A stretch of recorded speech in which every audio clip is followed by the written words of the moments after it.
I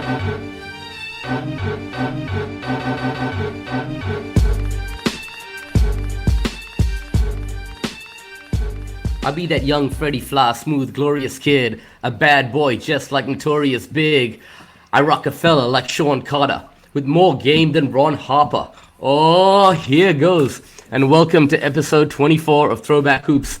Woody V is in the house. Please tune in to our video show on YouTube or listen to our podcast on iTunes, Spotify, Amazon. Wherever you listen to your podcasts, we're available everywhere. You would have just heard me spit some bars from Big L's record featuring Tupac, Deadly Combination, where he drops Ron Harper's name. And as always, I'm joined by my main man, Robbie Clayton. And Robbie, Tupac and Big L were a deadly combination on the mic, weren't they?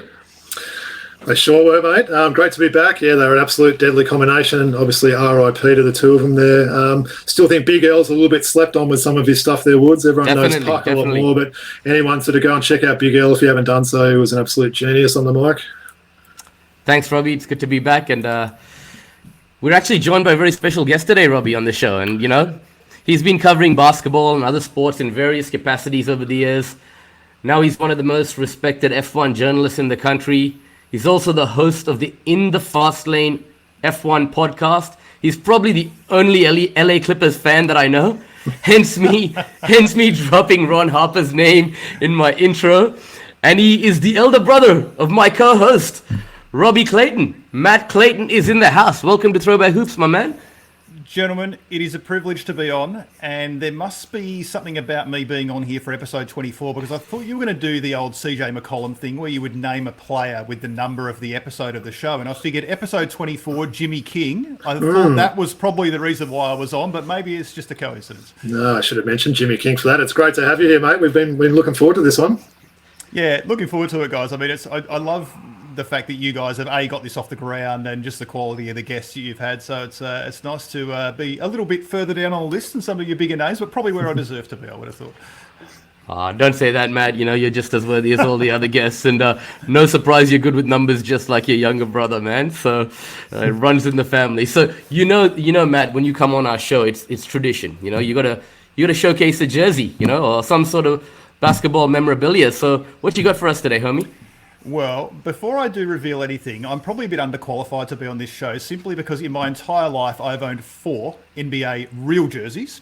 Michael Cooper LA Lakers one back when I was about 15 years old, which I think was made out of polyester because I think it was more like a fire hazard than a jersey. So there was that one. I had a Joe Dumars Detroit Pistons.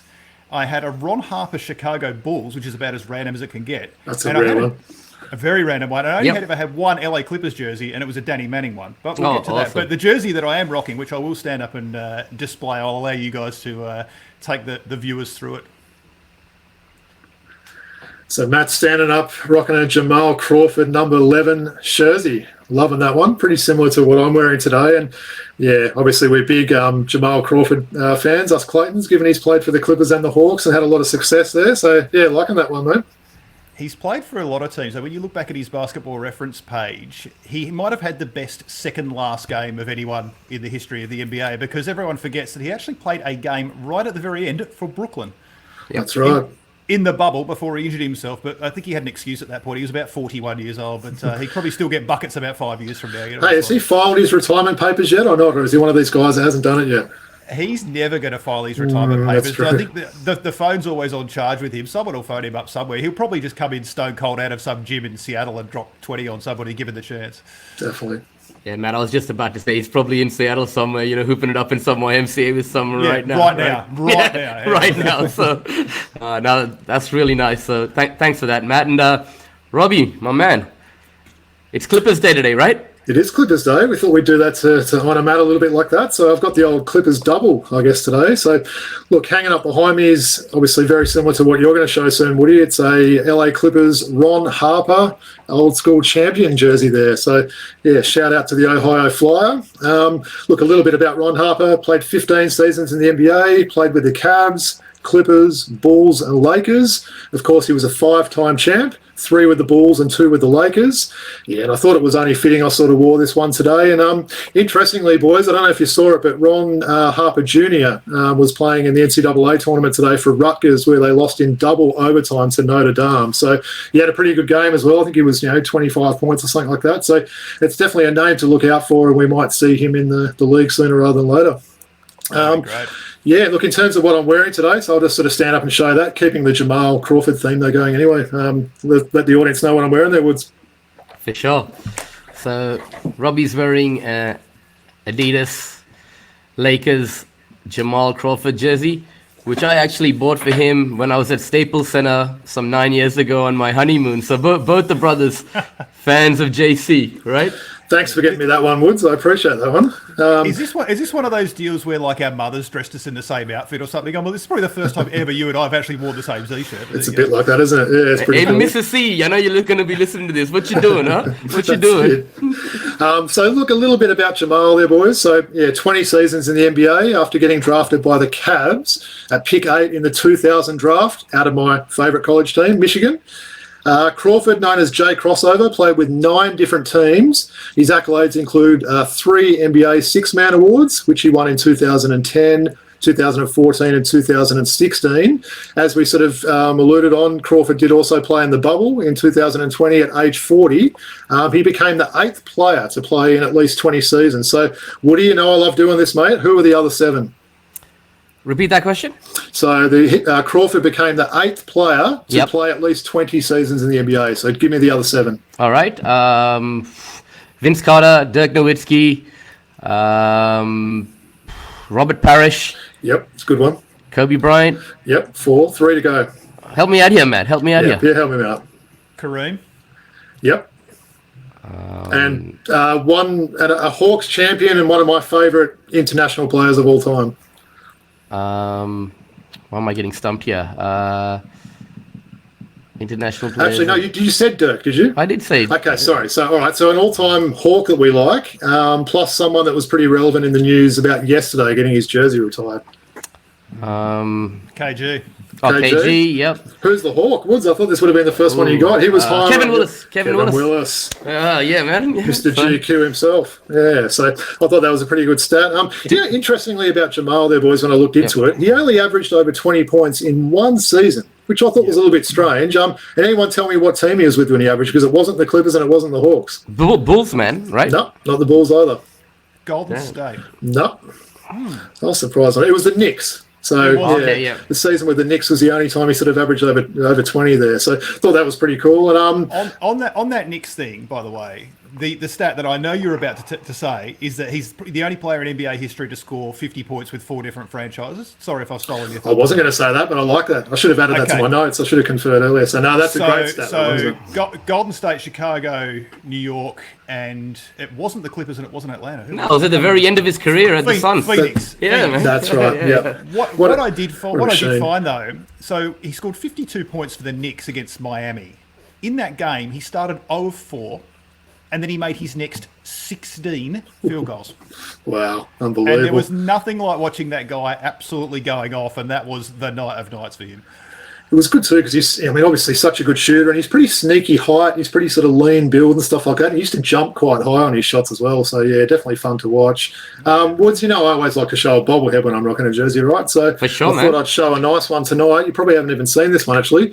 It's Jamal Crawford with the Clippers holding up his 3 Six-Man of the Year trophies that he's got there. So that's a nice looking. I think I might have actually seen that in your place, bro. But yeah, Jamal's liking that one. Right. So all good. Woods, why don't you take us away and show us who you're rocking today? Yeah, sure. I'll just stand up and one of you guys can take the audience through that. Yeah. So Woody's standing up wearing the red LA Clippers number 5 Danny Manning jersey. So yeah, it goes well with the number 4 next to it. We're just saying they've got giant numbers on the back of those jerseys, which are a little bit strange. A giant number 5 there.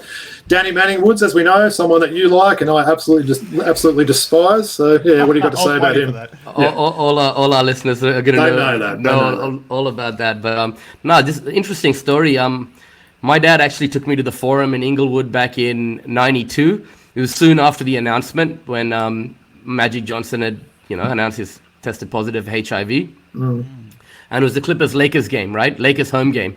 And Ron Harper was playing, Charles Smith, Danny Manning and Stanley Roberts, who I think we'll speak about a little bit later, Matt. So, and yeah, I just fell in love with his game. He had a massive game that day. He was getting every rebound, and I think he had about a 30-piece that night. And the Clippers actually won that game. It was, Vladdy Divac and those guys on the Lakers back then, right? So you could have become a Clippers fan, Woods. Is that what you're saying? I could have. I mean, I was a Jordan guy back then, but the first NBA game I went to was at that old stadium, and it was just a great experience. And me, my dad, and Abe, my younger brother, really enjoyed it. And so, yeah, I kind of like had an affinity towards him. Just a quick few things about his accolades. He was went to Kansas. He was the first pick in the '88 NBA draft, which was mentioned in the past. He played for many teams, most notably the Clippers. A very short stint at the Atlanta Hawks, as we know, Robbie.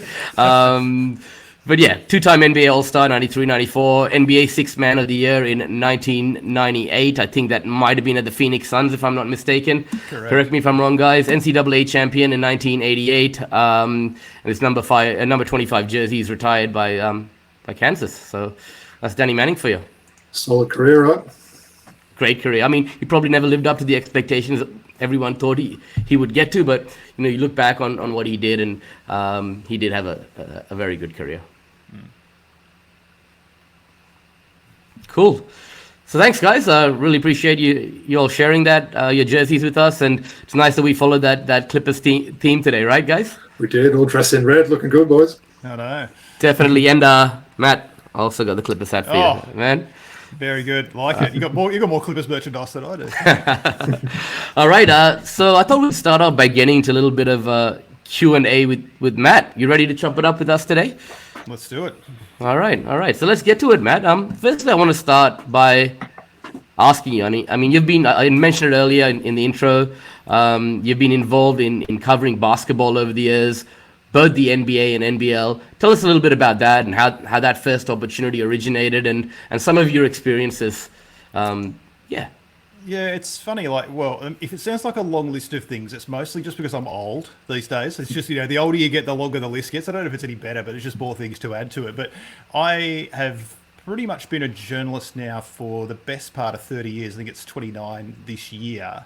And sport was always the thing that I was hoping to go down the path of, but it's obviously so difficult to get involved in that. So from a very early time, I was trying to sort of do some sports stuff on the side for whoever would take it. So I'm a print journalist, I'm a writer by trade, but I think when you get into this business, you can't afford to specialise too much. You need to have a reasonably diverse skill set. So I would be looking to do anything I could that I could do with some basketball stuff, whether it was doing some radio, doing some writing, doing whatever it was. But I guess my first big sort of opportunity to do stuff on the NBA side of things, myself and a couple of other journo mates, we ran some tours to the US in the mid-90s where the big hook was because we knew Luke Longley, and we were able to get Bulls tickets. So seeing Jordan at that time for Australians was the biggest thing you could possibly imagine. For sure, man. Yeah. We managed to cobble together some tickets for other games. So we would do some crazy stuff. Like we'd go to the US and we'd see 9 games in 12 nights in 3 cities. It was crazy. Like we'd go to Miami, we'd go to Orlando, we'd go to New York and go to Knicks and Nets games.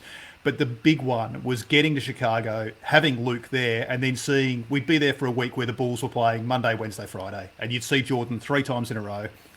You pray that it wasn't a blowout where he was going to sit the second half, which actually did happen to us one time. It was the worst possible thing.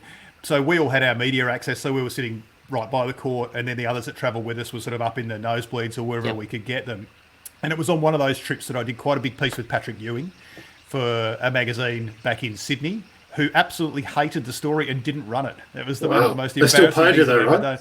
They still paid me. They paid me what's called in the trade as a kill fee. So it was so bad they didn't want to publish it, but they actually gave me some money for me to go away. So I didn't take that as a bad thing necessarily. Just sort of kept persisting with it. And over the years, without reading my entire CV here, it's sort of turned into one of those things where some writing for magazines turned into doing newspaper stuff down in Melbourne for the Herald Sun and the Daily Telegraph, doing some NBA stuff, and even just looking through some old recordings and bits and pieces before I jumped on here tonight. I probably underestimate how many of the big guys from that era that I did big one-on-ones with, sit-downs with. So Baron Davis, Kevin Garnett, Grant Hill, who else was on there? Vince Carter was on there. Who else was there? Ray Allen, who was the one that surprised me the most because I thought Ray Allen would be the nicest guy in the world. And the day that I interviewed him, there was a story that had come out that he'd gotten into quite an argument or maybe even a fight at a Team USA practice in Sydney for the Olympics with Gary Payton. That'll shock you to know that.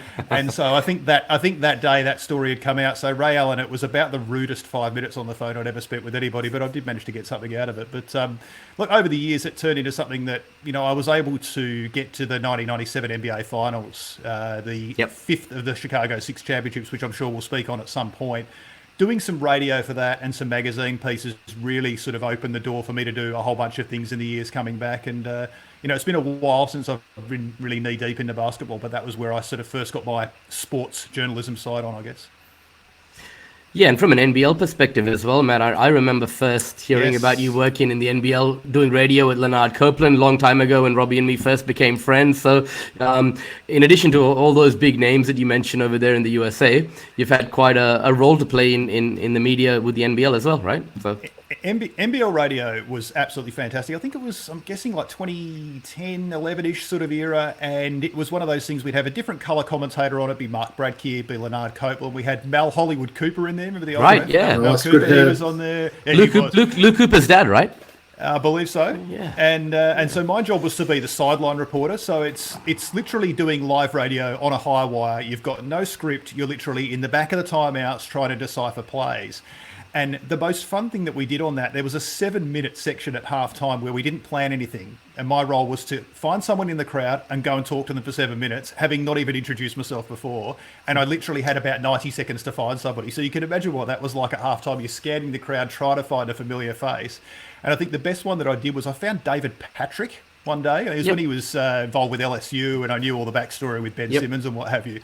And I literally went up to him sitting in the front row and introduced myself. I said, would you like to do a radio interview? He's like, sure, when would you like to do that? And I've got the producer in my ear counting down from 10. I said, how about 10 seconds from now? And he's like, yeah, okay. And we just did this interview completely off the top. And it was one of those ones, thank God I actually knew a little bit about him and could sustain a conversation. Look, he played along. He was a great sport. But there was something about doing radio that was quite cool because it was complete seat of the pants, completely unscripted, and you had the best seat in the house to watch the NBL.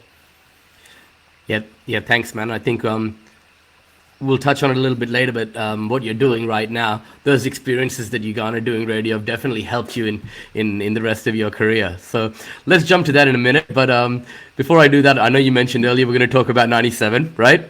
That NBA finals that you covered, and you saw the MJ flu game, and you want to speak on that a little bit? You saw every game of that series too, didn't you? Yeah. Yeah, look, the weirdest part about that was there were only 2 Australian journalists that went over there, myself and Tim Morrissey, former Sydney King, now working for News Limited, still in Sydney. So he and I went over there. Speaking of good hair. Correct. And this is pre-internet. We flew, we knew Chicago was in the Eastern Conference Finals. Game 7 of Utah and Houston was happening while we were flying. So we didn't actually know where we were going for game 1. So we turned up in LA, and no one had smartphones in those days. We literally went and bought a copy of the newspaper and went, Utah beat Houston. It was the John Stockton shot, the famous John Stockton shot in Houston. And we knew, I guess we're going to Utah then. So we were there for the entire series. And look, I mean, there was the first game of that series, Jordan made a game-winning elbow jump shot, and that was the famous Scottie Pippen, the mailman doesn't deliver on Sundays quote. That was that game. Yep. And then as that series went along, the games in Utah, I've never heard a crowd louder, even to this day, at any sporting event. It was insane. It was like standing next to an airline runway. It was actually a bit scary with how loud it was. Is that the same gym they play in there now, Matt? Correct. It was called the Delta Centre. Yeah. I think it's called the Vivint Arena or whatever it is. But Woods, I know you'll enjoy this. I'm not a sentimental person when it comes to doing these trips. I don't, take photos or do any of those sorts of things. The only thing I've done over the years is I've kept every single media credential I've ever had for anything. So hanging up on the other side of the office here, there's just 30 years of passes and things that have been around my neck. But the one that I did keep, that I've got props for you guys tonight, this game right here. Wow. This is the media pass for the flu game. And I think the amazing part about that game was we'd struck up a reasonable relationship with Steve Kerr and Judd Bushler because they used to hang out with Luke all the time. Yep. And we were talking to Bushler about half an hour before the warm-up started, and he just looked, ashen faced. It's like, what's going on? He's like, man, MJ's sick. I don't even know if MJ can play. And we're like, okay. We thought they were just bluffing. I've never seen a guy look more ill in my life in the warm-ups to that game. He was blinking his eyes like the lights were too bright for him. We didn't know exactly what was going on at the time. And they were getting annihilated in the first half of that game. They had absolutely nothing. Watching a guy put a team on his back in Game 5 of a 2-2 series, and then just watching the reaction of his teammates afterwards, all these hardened professionals who are really, they're not easy to impress, these guys. Yep. Just literally skipping and running off the floor, shaking their heads, going, what did we just see? Because he just dragged them over the line. Then, of course, that series finished in Game 6 with the famous, Steve Kerr elbow jump shot. You pass it to me, I'll make it, Steve Kerr in the timeout, and the city went nuts. But being there for Game 5 of that series and see a guy who was that physically talented, just through sheer force of will, drag a team over the line in about the most hostile environment imaginable, it was pretty special. Very cool. I remember being a young kid at the time when you were over there covering it, and I don't know, was it 2GB or whatever station you were covering it for? 2UE, that's right. So I used to log on, I'd turn the radio on every day at 6 o'clock, and I'd hear you come on and sort of give a report. And normally I didn't even know the score by the time you were coming on. So definitely remember those days. Yeah, I did a few of those radio reports standing in airport that's on payphones and all sorts of bizarre things. There were some pretty random days going on. Pretty sure the guy that interviewed you on the radio had never watched a game of basketball in his life as well, right? No, I think there were two sports on his agenda. One was called rugby league and the other one was called rugby league. But there nice. You go. So, Robbie, maybe I'll jump to you then. Listen to Big Bro on the radio back then. You must have been pretty proud, right? Absolutely, totally proud, and just in awe that he was sort of traveling between Chicago and Utah to see these games and to see Jordan and see Luke and all these sort of things like that was amazing. And as I mentioned, I think on the Sport Blokes podcast, Woods, I still haven't seen a live NBA game, as ridiculous as that may sound. So hearing all these stories about it from Matt, even now, it's just like, man, I can't believe I've still never seen a game. But very, very proud of what he did there, and a little bit jealous as well. We'll be watching in the game together one day, man, in the not too distant future, man. So looking forward to that. All right, so let's jump. That's a pretty good segue, right? I mean, the two of you, there's no secret here. The one thing that has bound that relationship together over the years is your love for the AFL, your love for basketball. Matt, maybe let me jump to you and ask you, tell me about that relationship that you two have and how much of a role sport has played in that over the years. Yeah. It's interesting in that we grew up in Perth originally, and there's a 5-year age difference between us. So it wasn't until we probably moved to the East Coast. I was 15, I think, so you must have been about 10 roughly. And we weren't actually, I would say, particularly close at that point until we moved to the other side of the country. And I think it was just about the time that you were really starting to play yourself. I knew at the age of 13, 14 that I knew what I wanted to do career-wise. I was very focused on what I wanted to do. I wanted to be a journalist. I knew that was the path I was going to take. And the sport thing was something that was always big for me. So I think, the sport thing underpinned a lot of our relationship for a lot of years. And, I coached Robbie in his early days. It got to the point where he just got better and better. I remember we used to have some fairly aggressive games of 1-on-1 in the backyard until I couldn't beat him anymore. And then those games stopped. But you started getting more aggressive as I was getting better, I seem to remember. There's probably a correlation to that, yeah. And then I think, we actually had you playing senior men's at 15 because you were tall enough and you were good enough. And, I think when we played together for a number of years, and there was a fair bit of ESP, I guess, we always played particularly well together, I think, because both of us knew exactly where the other was on the court all the time, which was great fun. But what's strange is that we've supported the same teams in every sport except the NBA, which is quite weird because there's very rarely do we ever have conflicts when it comes to sport. It's just the twice a year Atlanta Clippers games, and it's not even particularly fractious when they even play each other. It's true. Well, I heard that when you were over here at Christmas, I remember the Clippers-Hawks game was about 4 a.m. in the morning, so you guys didn't get a chance to watch that. Wasn't that right? Yeah, that sounds right. And then they played last week and the Hawks managed to get that one. I saw. I wasn't going to mention that, but yeah. And it's terrific to see both of you, Matt with Jasmine and Robbie more recently with Emily, passing on that love for the game of basketball to your daughters. So, you want to speak on that one of you guys a little bit? Yeah. Yeah, it's interesting actually in that, I was still playing up until about 3 years ago. So, well into my mid-40s at this point, stumbling around and, all the charges that I took when I was about 20 years old. I wish I hadn't taken them on some of the mornings after that because I was pretty fond of taking a few charges back in the day. But I think it's one of those things that, and Robbie will speak to this too, when your kid finds it organically, like it can be around and it can be on the TV and you can be playing or watching it, But if they find it for themselves, then it becomes their thing as much as it's yours. And I think that's the key thing. I think if it's forced upon a kid, they're probably likely to resist it a bit more. But if they do find it themselves and find their own way, then it's something that lasts a longer time. I totally agree with that. It's sort of nice seeing them sort of, get their little passion and everything for it. I think you're right. I mean, I sort of got my daughter into it and sort of did not care whether she loved or hated it, to be honest. I just wanted to see if she gave it a go, and she absolutely loves it now. She's probably on her second year of playing now, so no, it's great to see. Yeah, it is cool. Awesome to hear, guys. Awesome to hear. All right, thanks for that. So maybe I'll just move on to a question I've been waiting to ask Matt, right?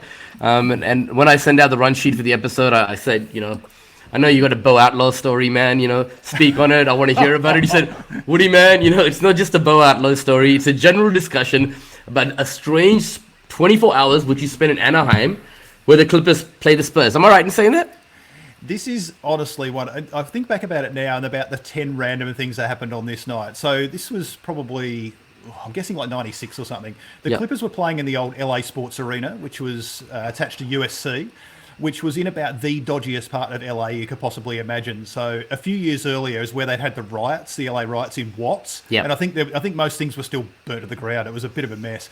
So they used to play most of their home games there, and it wasn't a great place to go to. But every now and then, they'd play these games down in Anaheim at the Pond, which is where the Mighty Ducks were playing in the NHL. Beautiful stadium, but it just wasn't the Clippers, but they were playing down there.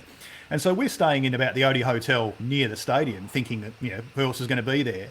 And out of the lift basically comes the entire Clippers team on the night before the game, because they're staying in the same hotel, because it's the only hotel that's of a decent enough quality.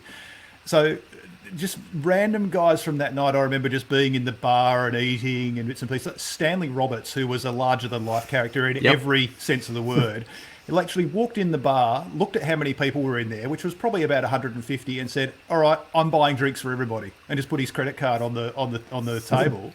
So everyone's sitting and drinking with Stanley Roberts. Rodney Rogers was in there. I do remember that. Bo Outlaw was in there. Eric Pikowski was on that team. I think he might have been the one white guy. I know actually Brent Barry was on that team too. Brent Barry was there.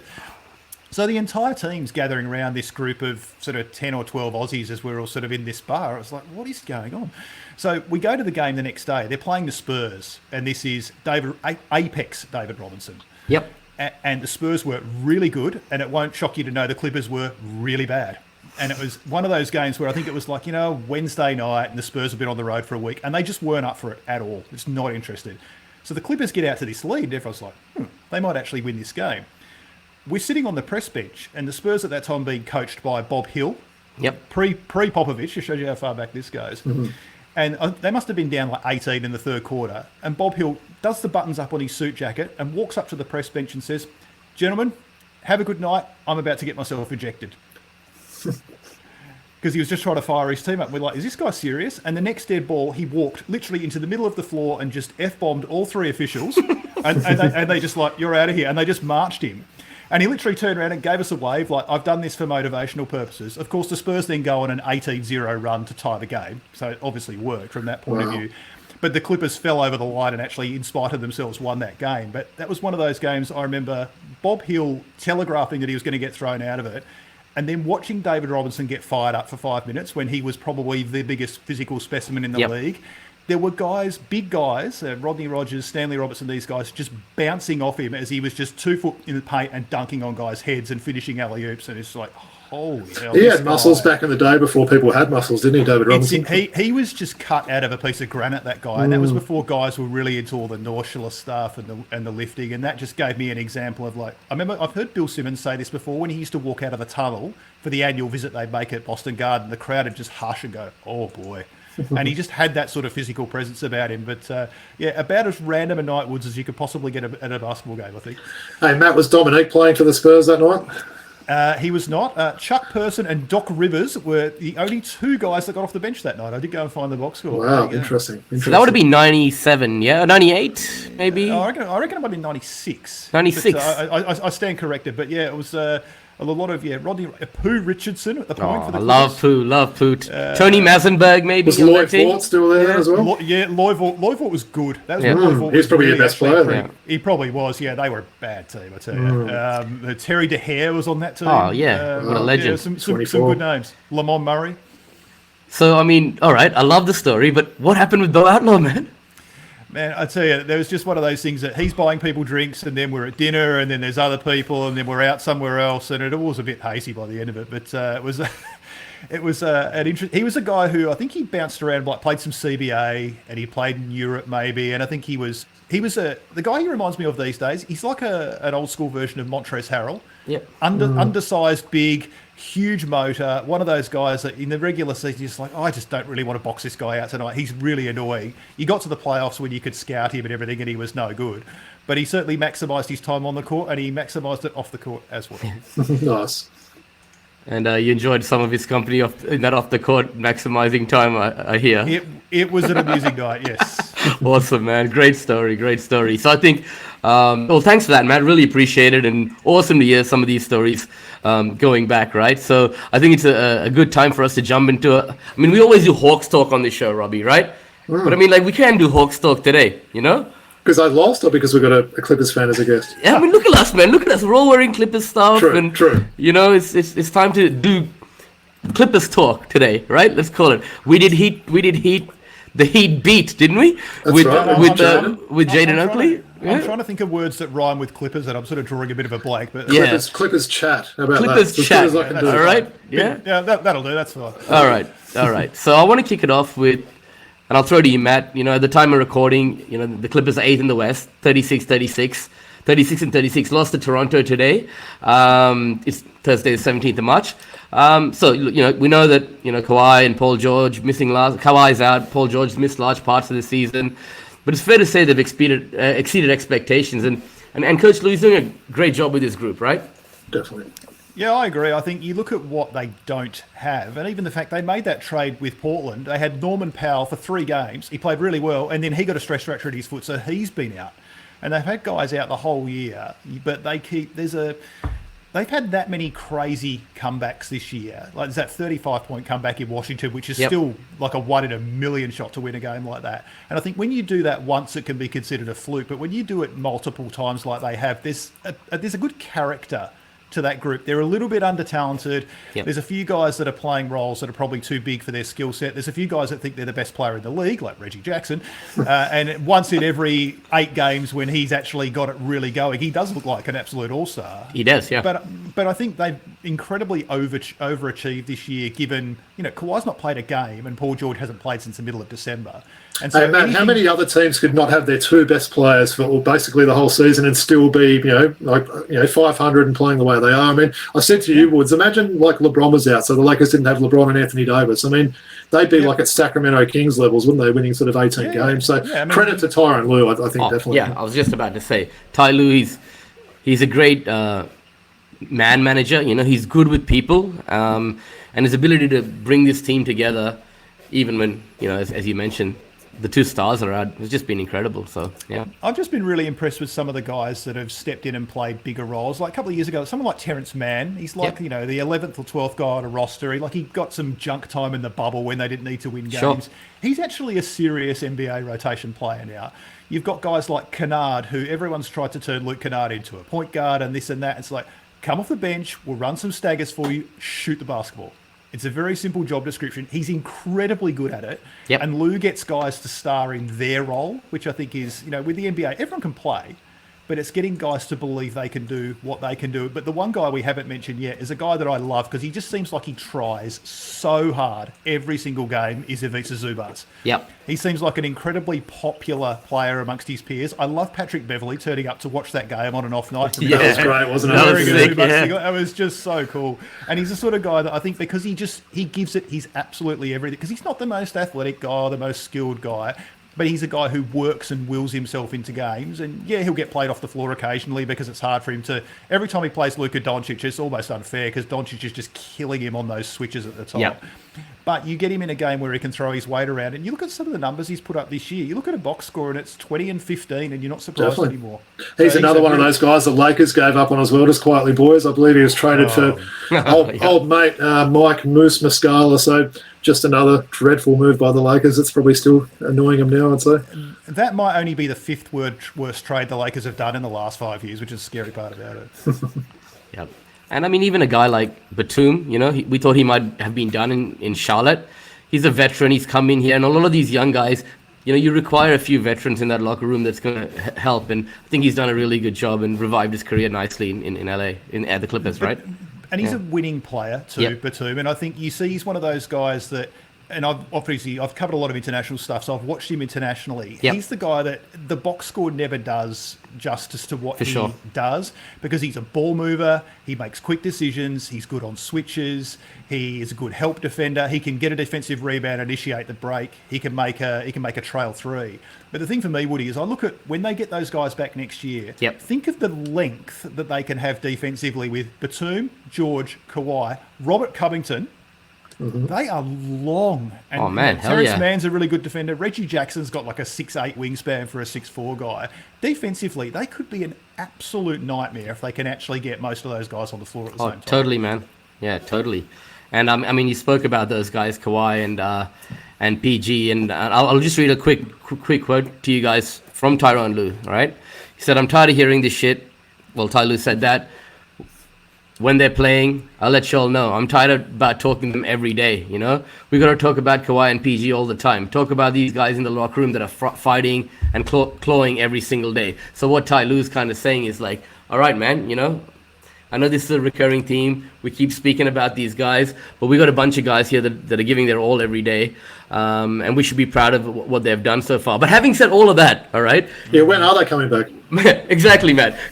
They make that playoffs in an 8th seed, probably looking like an 8th seed now, guys. I mean, they're not probably going to climb to 7. They're not going to fall down to 9th. Is there a chance that both these guys will be available for playoff run, Matt? I would say absolutely none for Kawhi and very unlikely for Paul George. Okay. It looks like they're kind of locked into a playing game with Minnesota. It kind of seems to be the way it's looking. They're probably too far away to catch Minnesota. They've got too much of a gap on whatever's behind them. So, look, could they get themselves into a first round? Yeah, I reckon they probably could.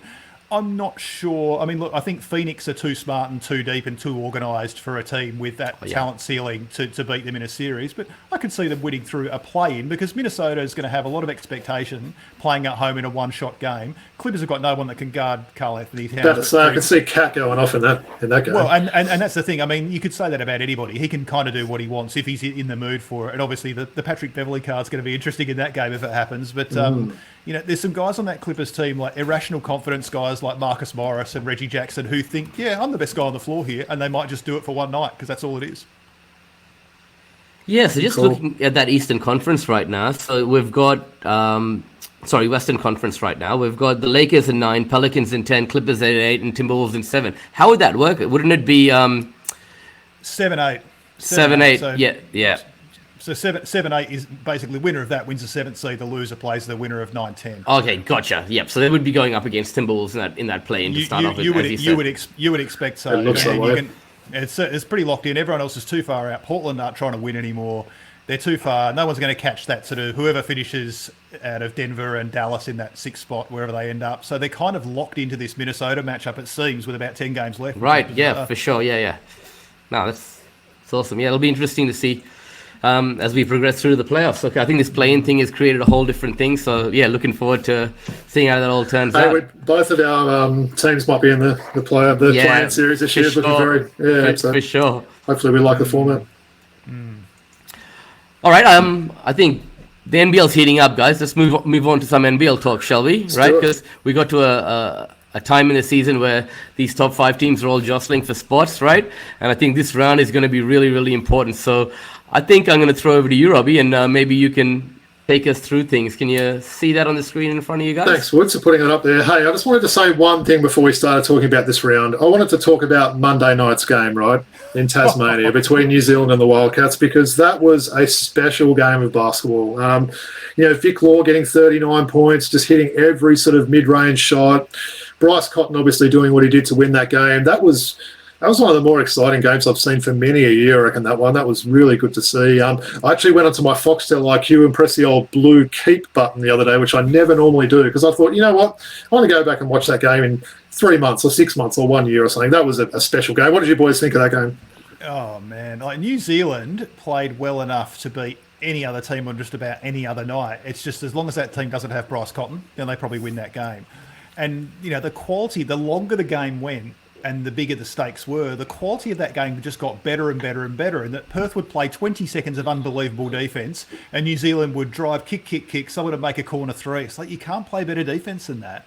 And so the quality of it just culminated with an absolutely ridiculous finish. But the game of the season, it was just a shame there was no one there watching it. It really was, wasn't it? Yeah. And I would have preferred, 500 people that would have sort of enjoyed that rather than just seeing all those, black things covering the seats. But anyway, look, I guess that takes us to this round now. So, look, it's a pretty big week, actually, this round. We've got 7 games in 4 days. So, as Woody mentioned at the time of recording, it is Thursday night, the 17th of March. So there is a game on right now, the Hawks against Southeast Melbourne. So we'll kind of skip over that one. I'll hopefully be watching the replay of that later. But look, I guess Friday night's game, we've got, well, it's not really a blockbuster or anything. This one, it seems like we get a lot of these games at the moment. You sort of Adelaide's, New Zealand's, Cairns and that. But tomorrow night we've got Adelaide and Cairns. Woody, what are your thoughts on that game? Look, I thought Cairns is, they're my second favorite team. I love watching Cairns just because of that nostalgia, and I've supported them after my Kings for a while now. But they've been putrid to watch lately, man. They've been really tough to watch. But the kind of, heart they showed against the Kings, and I know we won last week, but they played with some heart. So I think the Cairns Taipans might take this. Adelaide's pretty bad as well. So there's a lot of L's on there, isn't there? Jeez. Oh, yeah. Yeah, so... Yeah, I'll say Cairns as well. If Taj is... Yeah.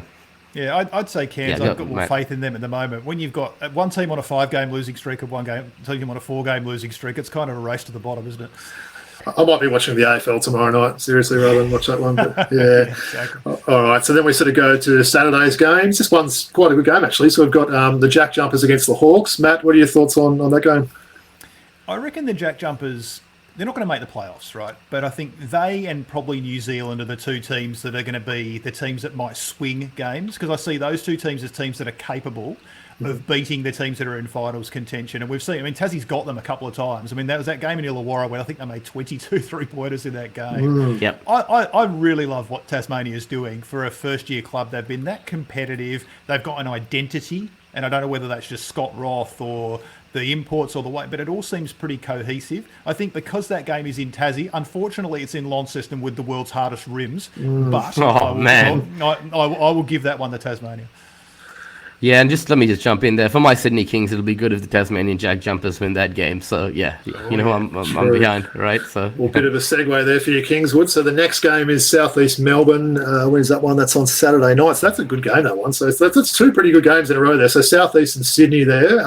Look, maybe I'll speak a little bit about that one, Woods. We all know you're going to pick Sydney and be a homer there. But should mention as well, 2 weekends in a row where Sydney will be going to the airport. So I'm pretty proud of them for doing that. So not something we've seen a whole lot this season. But look, this is a tough one, isn't it? Obviously Sydney's the form team coming into it. I don't know. I think it's probably going to depend on tonight's game a little bit, maybe, depending on how that goes. But I'm going to say the Kings to continue their run. That trio of, Martin, Adams, and now you've brought in, the new import as well. They've got a dangerous Ian team Clark, on paper there. Yeah, they've got a dangerous team. So I'll say the Kings. What are your boys' thoughts on that one?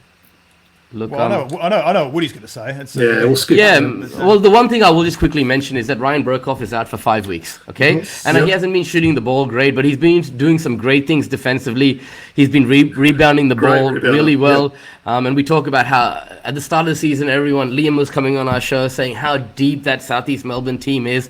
And we spoke about this last week. They're not really as deep as everyone is saying, right? Guys like Cam Glidden haven't been stepping up. I don't know what your thoughts are, Matt, but I think they're very reliant, top heavy actually, right? They're a strange team in that they're deep, but in 2 positions. In that they've got Liafa, they've got Kyle Adam, and they've got Mumford. They all need the ball, and then Mitch Creek is kind of a facilitator at the 4. So that's 4 guys that are probably offense initiators, and then you've got 3 guys who effectively are centres. Dane Pinot can't get on the floor. I don't know. Sydney are going to run high on balls for Adams attacking Joe Chi. That's not going to end well for Southeast Melbourne, let's be perfectly honest. So they're a strange team in that they're deep, but only in a couple of positions.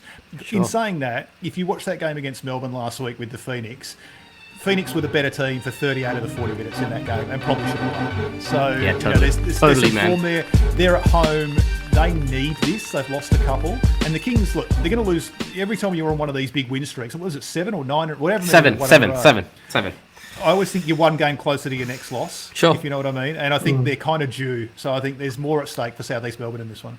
And watch this space. Xavier Cooks was not fit against Cairns, so he's going to do a fitness test, and him playing on what might dictate the result of this game as well. So yeah, good call, boys. Look, the next game I don't think we'll spend a lot of time on. We've got Melbourne against Adelaide. Does anyone think Adelaide can sort of get within 10 points of Melbourne for this one? Nope. No. All right, we'll skip on to that. Okay, so we've got the Queensland clash. Have they got a name for that one, Woods? You're normally on top of these sort of things. I hate it, but it's the Sunshine Stash. Whoever came up with that, man, seriously, that sucks. Because AFL is what the Q clash or something. I think I've got in the AFL. Yeah, that's pretty ordinary, that one. Sunshine Stash, yeah. Who do we like for that one? Because Brisbane's quite beat up at the moment, aren't they? Sobey's obviously still out. They're a strange team, Brisbane. Very sort of Jekyll and Hyde. I think. I mean, someone like Robert Franks can just look like one of the best players in the league one week, and the next week he's just terrible. So I don't know. Who do you guys like for that one? I guess Go on, Matt. There you go. I was going to say, I only think Brisbane because it's at home, but for no other reason necessarily. I also think that I really like I'm not a big Jason Kadee fan generally, but I think the way he stepped up and run that team in the absence of Sobey, I think he's actually been really impressive. He's done a really, really nice job with them. Definitely. They're not really in finals contention at this point, but there is a thing when you play a team from your other state, and I'm not sure Cairns are going to be a team that travels all that well for the rest of the season. Yeah, one thing I will say is Brisbane's played Cairns twice so far this season and lost both games, and Cairns have only won, I think, 4 all year. So half of their wins have been against Brisbane. So maybe there's that matchup thing there. So, but yes. Good call, boys. Well, it comes to the last game of the round, and the Wildcats are back home and will be wearing red for the first time in, 13 or 14 games or something. So I'm really looking forward to sort of see how that crowd will come out for that game. They're going to be really sort of pumped up and everything like that. Hopefully it's not one of those sort of emotional letdowns, and obviously it is interesting. It is the rematch there against New Zealand. But, Matt, what are your thoughts on that game? I reckon if there's ever going to be a sort of hangover flat game in this last 9 that Perth's got, it's probably this one, because these guys have been back home and in their own beds for 5 days and seen their families, and they're back on Perth time and so on and so forth. New Zealand's got nothing to lose at this point. I mean, you're saying Perth being on a 14-game road trip. New Zealand's been on a 2-year road trip. Yeah. So they've kind of got nothing to lose at this point, and they played about as well as you can play without winning a basketball game in the game against Perth on Monday night. So they're not without a chance. Perth might be a little bit flat to start, but that crowd is, I mean, it's frothing at the mouth at the best of times. Can you imagine what it's going to be like over there, having not seen them play since mid-December? It's going to be huge. I'm looking forward to that one. So that's at a random time, isn't it? So that's sort of 5:30. I think West Coast runs straight after that. So for us, it's going to be a bit of a double there. And then you've got Grand Prix and everything as well. So big night, right? So I guess one thing I'll quickly mention is that there's a rich history between the two ball clubs, New Zealand and Perth, over the years, and we saw it. Whenever New Zealand plays Perth, they find something, So I think it's really fitting that New Zealand is a team that's going to be coming into town when you guys finally get to play a home game. I'm lucky. I'm glad that Kirk Penny's not playing. I'll just say that. I feel a little bit safer. I was literally about to say that. Every time I see New Zealand at Perth, I'll start getting a bit concerned that Kirk Penny might walk off the bus and drop 30 like he did pretty much every time he went over there. Definitely. Awesome. Thanks, Robbie. Looking forward to it. It's going to be an exciting round, and hopefully some questions get answered with some of the results in these games as to how the top 4 is going to look like. I'd like to see a 3-2 with Perth and Sydney. You know what I'm saying? That would be nice, right? Yeah. Okay. Oof. Are you ready for this, You're Matt? going to join me for my favorite part of the show, right? I know how fired up you get about this, Woods. This is the absolute highlight of your week, I'm suggesting. Absolutely it is. And I thought, what am I going to do? Which pack I'm going to open this week? And my favorite pack, I don't know if you heard our last episode, or our episode with the Sports Blokes, when we featured on their show, they asked us, which pack of cards did, we start off life collecting cards? What was that nostalgic pack? And what did you say, Robbie? Well, I said the 88-89 Fleer cards that Matt and I got on a holiday to LA one time that we found in a little shop there. But yeah, you're talking a couple of years after that, right? Yeah, so for me it was a 90-91 Hoops pack. Hoops pack, wow. right? Wow. Yeah? You remember these, Matt? Yeah, I Right? do. Yeah, that's hilarious. With the silver background and whatnot. Were you the same as Robbie? Was that your first pack of cards you started collecting? I can't remember, to be honest. I know I didn't collect as many as he did. I was big on the Skybox ones for some reason. Different I band, heard. yeah. I I heard. don't know why I like it. I don't know why I like the Skybox ones. Maybe the cardboard was nicer or something. I don't know what it was, but it was some sort of tactile thing about the Skybox ones that I liked. For They some were a bit reason. different, weren't they? Yeah. They were a bit, yeah. Well, before this episode, Robbie's like, "Do you have any Skybox cards left? I know my brother loves those." And we'd actually gone through all the Skybox ones. So, okay, let's see how good you are at guessing. Right? Are you as good as your bro? We're about to find out. Okay. This guy, the original marksman, okay, had a lot of political opinions. Mahmoud Craig Abdul Rauf. Hodges. No. Craig Hodges. Yes, Oh, Matt he's on Clayton, straight Craig Hodges. Hey, one Matt, go- 0 Robbie. Did they not put him in? Did they not put him in the 3-point contest one year when he didn't actually have a team? You just had a red jersey or a warm-up That's- jacket or something like because, that. Yeah. because I think he was a defending champion, but he wasn't on a roster at the time, if I remember rightly. Yeah. Bizarre. I don't remember him with any other teams either. I don't know whether you boys do, but I only remember him with the Bulls. I think Well, about that. he got blackballed from the NBA for speaking out, right? Yeah. He did. He sure did. David Stern made him go missing. Kind of like Alex Antetokounmpo getting to go into the skills challenge. Jeez. Oh, Who? man. Who's that? Oh, yeah. Yeah, exactly. Okay, this guy was a Phoenix Suns coach in the 90s. I remember him fondly. He...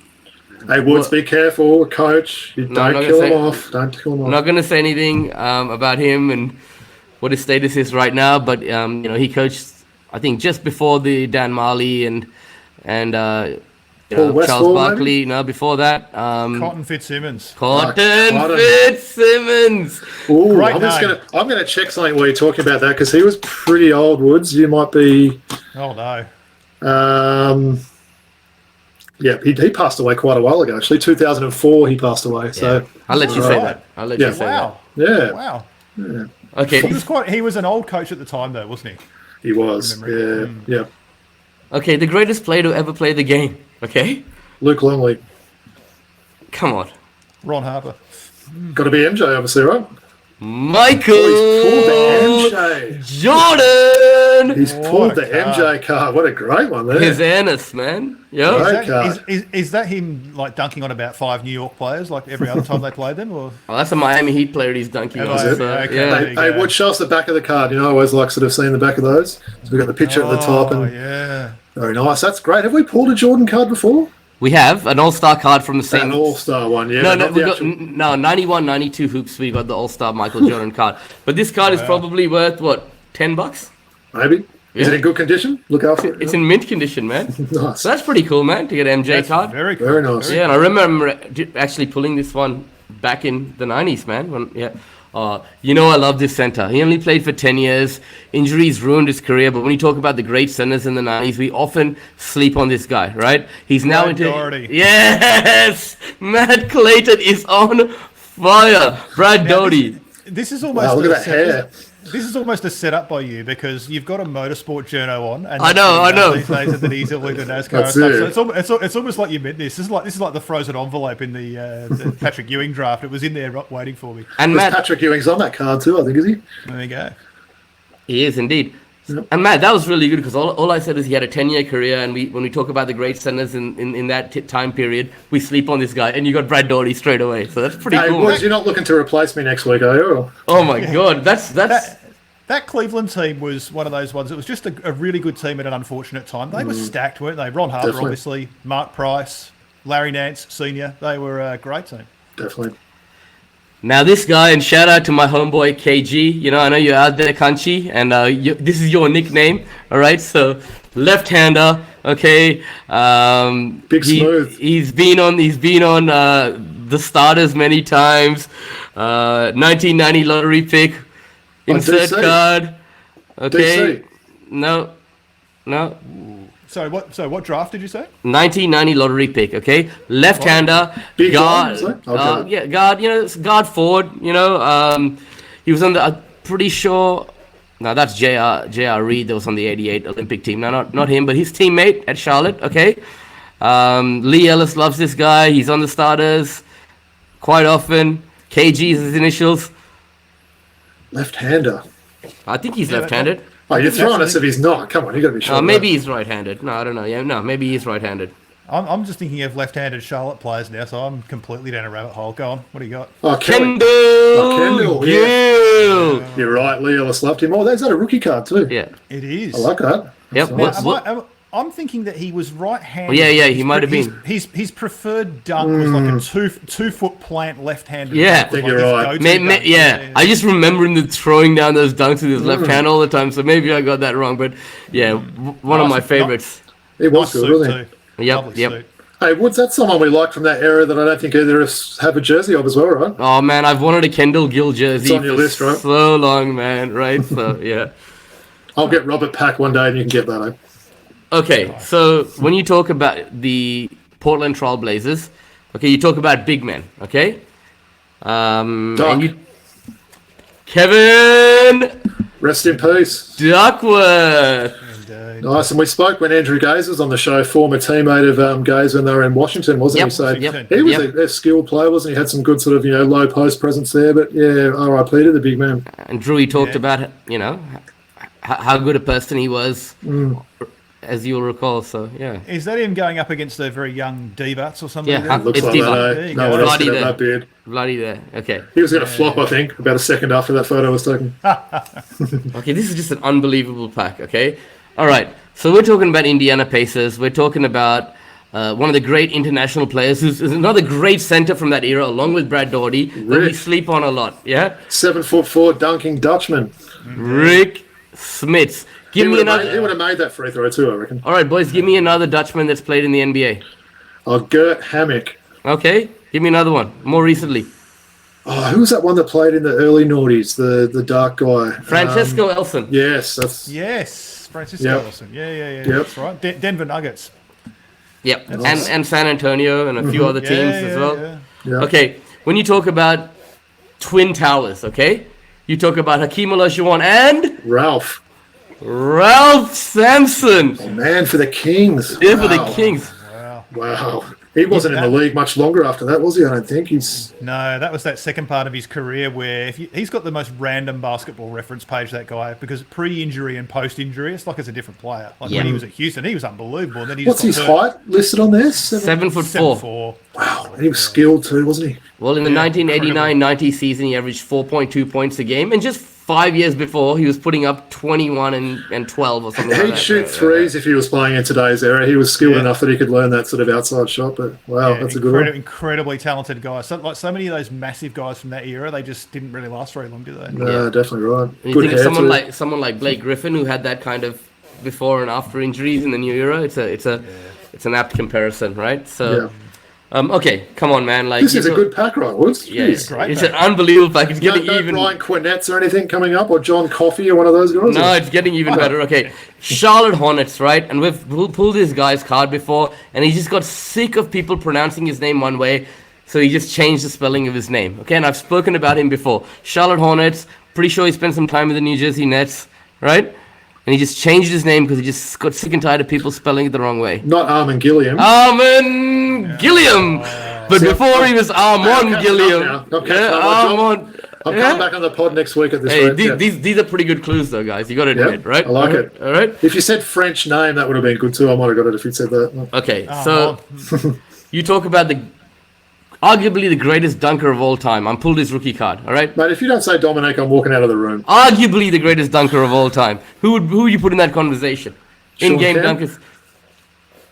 Sean Kemp. That's a rookie card too, isn't it? The rookie card. Mate, Rain Man. That's the value in this pack. A Sean Kemp rookie card, a Kendall Gill rookie, and a Michael Jordan. Wow. I got to give a shout out to my boss, Aaron French. He loves Sean Kemp, and he lost his Sean Kemp jersey many, many years back. And for Christmas, I bought him a brand new Sean Kemp jersey. So, Aaron, got the Sean Kemp rookie card right here, right? Hey, shout out to Bob as well from our fantasy comp, right, Woods? He'll be happy with that. For sure, Bob. Shout out to you. Right, I know you love this guy, and you're both shooters, right? You both live from outside the key. In fact, Robbie barely takes a shot from outside the key, from inside the key. And I don't think, Matt, what about you? Do you ever... You be the same? Yeah, more or less by the end of my career, I wasn't going inside that 3-point line. No, yeah. Robbie very rarely does. So when you talk about the great marksman of all time, okay? No, come on, man. his teammate, all right? His Chuck, teammate. the rifleman. The rifleman, baby. One of my favourites. I know, man. This is ridiculous. This is the best pack we've ever got with Matt. Oh my Woods, God. I was actually thinking about the rifleman the other day, and definitely he's going to be one that I'm showcasing on a future episode because I've got his jersey, and I might have a bobblehead somewhere of him too. So yeah, awesome. Great player. Those old school Pacers jerseys too. Oh, they're awesome. Hey Matt, man. do you remember watching that game together at Boston Garden? The one where Larry Bird banged his head, and I think Chuck Person was going off as well in that game. I remember that really clearly watching that with you there. Yeah, Bird came back out of the tunnel and then just completely took over in the second Yeah, half. probably told everyone about it too. Yeah, knowing Bird, yeah, absolutely. Okay, a 6'5" guard from San Antonio. I'm pretty sure he spent some time, well, most of his early part of his career at Milwaukee. In fact, I know Robertson. he did. No. Ooh. Okay, and this guy was like a spark plug off the bench later on in his career. Always he got better as his career moved on. All right. Dale Ellis. No. Went to Texas Western. What number? Jersey number? Number 8. Paul Pressey? Paul Pressey. Nice. Well done, Matty. Very good. Okay, That's this a is name I a haven't thought about for a while. for sure. Was that his son that played for the Celtics? It had to be, right? Yeah, it was. Yeah, I think it was. yeah, it was. All right, man. I got a checklist card, Oh. but like it's got Charles Barkley on the front of it. Hey, were these the ones with Liam when you had is it Larry Bird and you ripped it up, a checklist? Yep. I have to rip it up. Mate, if you ripped it up for Liam, you rip it up for Matt as well, so... I mean, we have to. That's the rule, right? It's a rule. Oh, I think I just saw the name Mike Jaminski on the back of that car. That's not someone I thought of for a while. Or his mullet. Yeah. Yeah, You did. Anyway, it's in pieces now. Gone. gone. It's gone. Hey, what a pack. No, there's 2 more to go. All right. Oof, oof. Okay, we got the Blazers win in overtime. NBA Finals at 1-1. Okay, you remember this? 106-105. This is the year before. So Detroit, Clyde Drexler hits 2 free throws with 2.1 seconds left in the overtime period to lift Portland to 106-105 win over Detroit. You remember this? Remember the series, definitely. Was it the only game they won in that series? Might have been, wasn't it? Yeah. I do remember Detroit won that game on Portland's home floor. If I remember, they won that series on Portland's home floor. Dumas had a great series, didn't he, that time? He did, yeah, incredible series. I got to be honest, you guys are a little bit older than me. My first series I ever watched was that first Bulls title, right? Mm-hmm. Lakers versus Bulls. So this would have been the year before, just It was. when Detroit won, right? Yeah. Yeah, very young Drazen Petrovic on that Portland team as well. There's a name from the past. Bit of Jerome Kersey and all those guys back in the day. Yes, yeah. And finally, okay, sorry, go on, Matt. No Hawk or great Clipper pack. card? Yeah, No. and we This got one. is easily the best we've had. And I sort of saved this for last, right? We're talking about a guard who's just moved into coaching, all right? Had a huge influence in our lives in terms of our team, Rob. Started off. He was teammates of the Rain Man and Gary Payton and all those guys. Nate, number 10. Nate McMillan. Very good. He was a bit chunky back in the day, wasn't he? Yeah, he was one of those point guards that a real sort of defensive first point guard, wasn't he? Wasn't a bad scorer. I think he just didn't really sort of shoot it much and was the facilitator and amazing defender. So, yeah, I'm liking what he's done with the Hawks. I know this year's been a bit up and down, but the guy can definitely coach. Yeah, you talk about a guy whose stats don't always, the score sheet doesn't always reflect how much of an impact that he had on the game.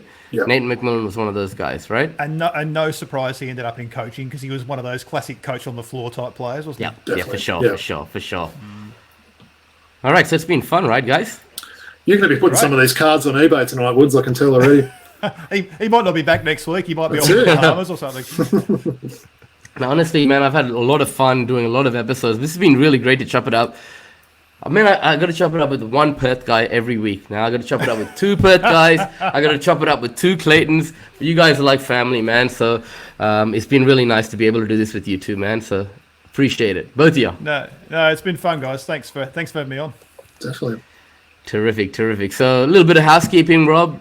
Robbie, do you want to tell the guys a little bit about, or the audience a little bit about where we can be found and all that? Yeah, right? of course, mate. So on Twitter, we're at Throwbacks Hoops, as Woody always said, with the S. With the S, So yep. Instagram, we're throwback.hoops. Of course, our email address is throwbackhoopspodcast@gmail.com. So feel free to send sort of any questions there, jersey requests. We know we've got some viewer questions sort of building up a bit, as Woody mentioned a week or so ago. So we will get to those. Woody, what about your TikTok and your Patreon details? Yeah, so Patreon is it's nice if you can support us on Patreon. Just jump on Patreon and look for Throwback Hoops. If you can pledge your support to us, we'd really appreciate it. And then TikTok, Woody_V83. Sorry, I've been a little bit dormant lately on my TikTok. Lots been going on in life and I haven't had time, but usually I go on there and showcase the jerseys we have on the show. And yeah, so if you just jump on TikTok and click the YouTube link, you'll get to the Throwback Hoops YouTube channel. And yeah, as I mentioned earlier in the show, wherever you listen to your podcast, please do subscribe.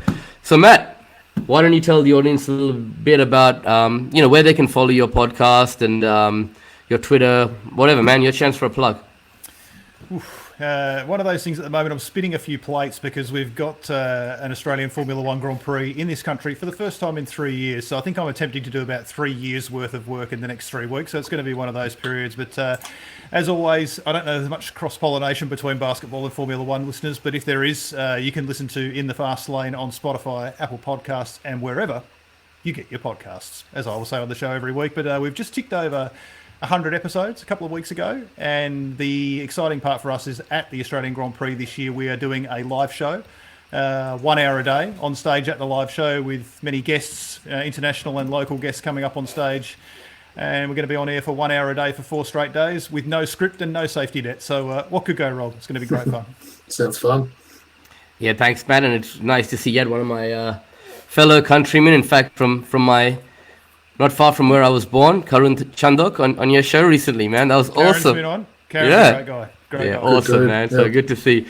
No, it's been really fun, guys. Any final thoughts before we Hey, Woods, I've got to say, I'm leaving in about 10 minutes for one of those lovely 10 o'clock basketball games that we're playing. So I know you're going to miss the game with that finger injury, but yeah, wish us luck.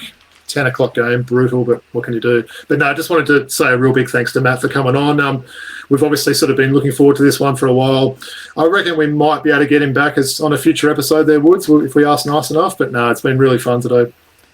Yep, and Matt, before I throw over to you for some final thoughts, I'd like to thank you for all the support and feedback you've given us, Robbie and me getting into this, having someone with your experience who's able to, impart your knowledge and help us doing this. It's meant a lot and really helped us get to where we are today. So hopefully we can get to 100 episodes like you in the not too distant future, man. Well, definitely. You guys are catching up. I just love the fact that you guys have come up with a concept and you've gone through with it and see it through. The concept's the easy bit. It's taking it to the finish line and actually getting it out there. That's the hard bit. But you guys are powering on week by week. So long may it continue.